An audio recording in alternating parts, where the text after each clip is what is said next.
আসসালামু আলাইকুম education helpline চ্যানেলের পক্ষ থেকে সকলকে স্বাগতম। আজকের ভিডিওর বিষয় সাম্য ধ্রুবক কাকে বলে। কোনো নির্দিষ্ট তাপমাত্রায় যে কোনো রাসায়নিক বিক্রিয়ার সাম্যাবস্থায় উৎপন্ন পদার্থসমূহের গাঢ়ত্বের গুণফলকে বিক্রিয়ক পদার্থসমূহের গাঢ়ত্বের গুণফল দ্বারা ভাগ করলে প্রাপ্ত ভাগফল সর্বদা একটি ধ্রুবরাশি হয়। এই ধ্রুবককে সাম্য ধ্রুবক বা সামাঙ্ক বলে।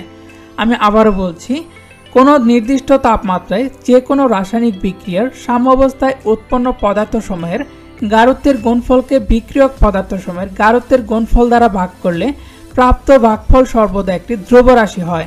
এই ধ্রুবককে সাম্য ধ্রুবক বা সামাঙ্ক বলে। ভিডিওটি যদি আপনাদের কাছে একটুও ভালো লেগে থাকে তাহলে অবশ্যই ভিডিওটিতে একটি লাইক দিয়ে ইউটিউব চ্যানেলটি সাবস্ক্রাইব করে রাখবেন।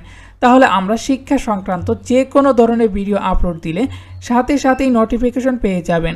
ধন্যবাদ সবাইকে, সকলেই ভালো থাকবেন। পরবর্তী কোনো ভিডিওতে দেখা হবে আপনাদের সাথে। আল্লাহ হাফেজ।